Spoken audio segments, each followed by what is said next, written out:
Thank you so much for joining us for our Friday drinks chat. So today is all No problem.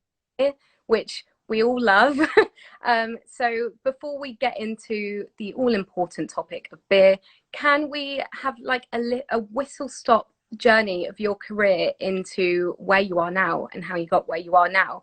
Because you're the head brewer for for Driftwood Spars in St Agnes. Yeah, that's right. So I guess the Whistle Stop tour. I I was a home brewer for a good few years before I became a professional brewer. Okay. So up until I was probably about 27 years old, I was working in a completely irrelevant industry. Mm. Um, for about 4 or 5 years, I was home brewing. So I started on pretty basic kind of kits that you get from supermarkets and got pretty obsessed with it.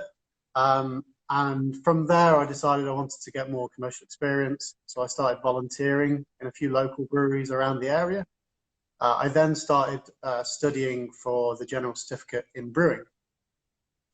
So my first full-time commercial brewery role was for Brewhouse and Kitchen, Okay. which was a branch up in the Midlands in Lichfield.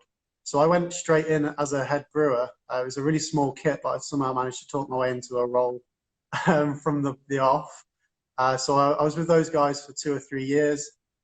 I got to do some really cool stuff. So I got to train some apprentices. I got to do a beer and food pairing at Parliament with some MPs. I got to do a few awards as well. So I judged in the World Beer Awards, which was really fun.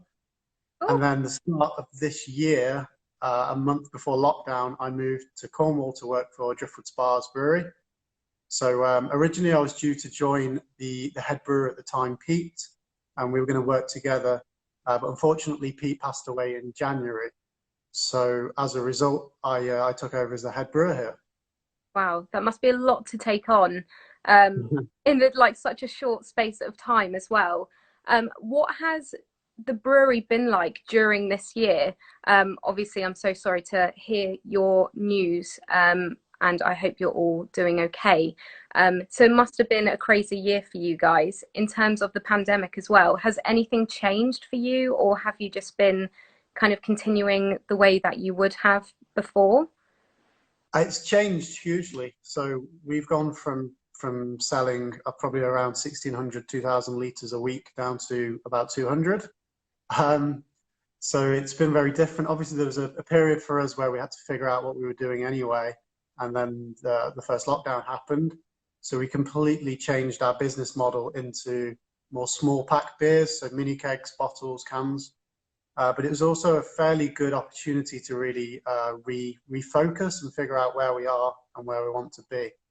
So we've taken positives from it, definitely, but it's been tough for brewers, especially over the last maybe 3 months, because it's been so stop-start. We don't know whether to brew or not. Obviously, brewing takes a while, so it's been quite tough as to know whether to brew or not. You have just launched actually limited edition beers, haven't you? Um, Towards, was it the middle of November you launched those? Can you tell us a little bit about them? Yeah, sure. So we launched the last of the Cove beers, which is a range of beers that we've done that are a little bit more contemporary than probably what we're traditionally known for. So these are canned beers, and we're taking ingredients and ideas from the local environment. So yeah, the last of those, an IPA called Stippy Stappy, which is named after a lovely little row of cottages up in St Agnes. That was released in November, and that kind of rounded off the 4 beer series. And then we've also released pudding ale for Christmas. So like Christmas pudding. So we don't use Christmas pudding in the beer, but it tastes a lot like Christmas pudding. So this was a recipe that was thought up by the brewery, the head brewer, probably around 2015-16. And it was based on a French beer style called Beer de Garde, which is basically it means you just store it for a long time and it gets better with age. Okay. Oh, So it's 7.5%, and it's got a lot of like dried fruit flavors. It's pretty much liquid Christmas pudding. my gosh, I'm gonna have to get some of those, I think. Yeah.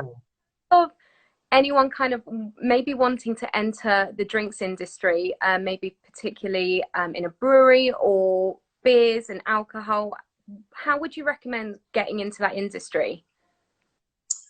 I think just getting out there and meeting people. The brewing industry is the best industry I've been in touch with since my start of my working career. The people are so willing to give their own time up to help you. So when I decided I wanted to get into the industry, I had 7 different local brewers who were willing to give me experience, and that was all in their own time. They got nothing out of that whatsoever. So yeah, I think just speak to your local brewers and they'll be more than happy to help. In terms of the hospitality industry around beer, I think a good start would be to try a few beers and kind of get a feel for what the different styles are out there, because beer is very different to what it was maybe 20 years ago. Yeah. And once you get that experience behind you, and you're confident enough to talk about it, people really want to listen these days. It's great. So that's obviously kind of how you got into it as well. Is that something that maybe you would look towards doing, like supporting people into the industry and kind of being like a mentor? Yeah, sure. Yeah. So in my last role, I had two apprentices at 2 separate times that I worked with, and it was brilliant to be able to see people who had the passion but didn't have the skills and experience, and develop that for them. It's something that, yeah, I'm really passionate about, and I was given a big break by a few different brewers throughout my time in brewing, and yeah, I'm pretty determined to give that back. Oh, that's cool. Um, let's talk about beer, of course. Yeah. How do, I mean, I'm a little bit of a novice to beer. I drink a few, normally like fruity IPAs, but I know a lot of people watching this or watching this back will probably have a lot better of a knowledge than I do. What kind of differentiates the styles of beer? So there's probably quite a lot. Can we kind of have like a basic introduction to the styles in terms of beer? Yeah, sure. So for a long time, I think us British had this idea that a beer was either fizzy and pale, like a lager, or brown and flat, like an old English ale. And that was kind of the if you don't like either of those, then you don't drink beer. That was never the case across the world. It just took us a little bit of time to catch up. So nowadays, we've definitely got a more representative market. And even if you go into a supermarket now, you can get beers from all over the world that really truly represent what beer is. So I honestly believe, and it's not just because I'm in the industry, but there is a beer that for everybody. No matter what you taste, if you give me half an hour and a bar, I'd find a beer that you'd enjoy. Because yeah, you can go all the way from sour through to a stout that tastes like a dessert. There's so many different beers you can try now. It's really exciting time to be a brewer and a drinker of beer. Yeah. So do brands make a difference as well? And you're more than welcome to be biased here. do do just beer as a whole, really, because I know different businesses and different brands will kind of do things slightly differently. What are the differences between brands? So I guess the way I see brands is it's a guarantee of quality. So once you get familiar with a brand of beer, it gives you the confidence to actually try a few different styles. So nowadays, once you've found a brewery that you like a few of their beers and you go into a bar, as long as you see their logo on that pump clip, you're more inclined to taste it, because you trust them and you know that if they've gone in that direction, then chances are it's the right direction to go into. Yeah, there's a lot of breweries who are branching out at the moment. So it used to be the case that if you liked a certain type of beer, you'd stick to a certain brand. But nowadays, that seems to have been smashed out of the water. I think a lot of breweries are doing all kind of sections of the spectrum. It's quite fun. Yeah. And are there any trends with beer as well? Or is it just kind of seasonal? Like you were saying, you're doing the Christmas pudding uh, ale, which is just so cool. But is that more of a seasonal thing, or have you seen any new trends in beer within the last year or so? Sure. So there are seasonal beers that come around every year. And that's Christmas is really fun for brewers. We get to increase the ABVs because everyone's staying at home. We get to drive up the malty flavors and the darker beers because everyone's feeling warm and cozy. So it's a real good time to be a brewer in and around the festive period. But yeah, this year I think, well, this year and a couple of years before, maybe pastry stouts has been a style that has really kind of took my fancy. I think now if I'm having a meal, for instance, and I want something sweet afterwards, my preference would always be to go for a pastry stout now. So most people think of a stout as a really bitter, astringent beer that it's going to take forever to drink. But that's completely changed. So a pastry stout is usually quite high percentage, usually really sweet and creamy, and it tastes, yeah, pretty much like liquid chocolate most of the time. And people put flavors in, so you can get marshmallow, you can get apple pies, cinnamons, all sorts. Guys, that was a thing. So you can all different beers for a different time of the day. Obviously, not too early, you know. But I mean, you can have one like pre-dinner, which kind of represents like something a little bit light, and then during dinner. What would you recommend for pre-dinner, during dinner, and then after dinner? You obviously said the dessert kind of style. Yeah. So pre-dinner, I guess probably something below 4%, maybe.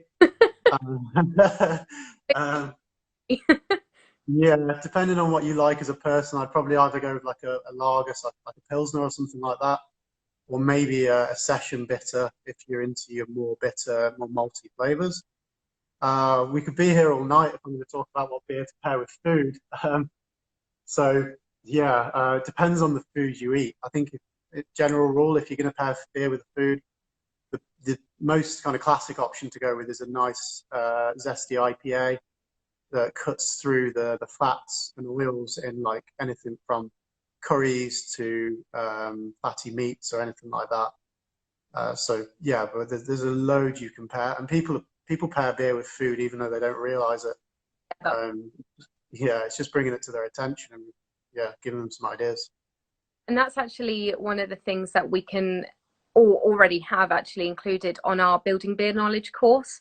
So for anyone watching who's interested in a beer course run through us, it's all on a completely fully funded basis, and we will be working with Mike, so visiting the brewery, a look around the brewery, Yeah. again about his journey into the industry but in a little bit more depth, and kind of getting a bit more of an insight into beer. That one is run through our one of our course developers, but like I said, we always love to collaborate with people from the industry, so everything is super, you know, relative to the industry as well. So if anyone is interested in a beer course, then please visit the link in our Instagram bio and just let us know the kind of content that you would like to include in that. And we will speak to Mike and also our developer and get a course ready next year for you guys. So please let us know. So that's all. Thank you so much for joining me, and have the best weekend. Friday, it's been a long week. Yeah.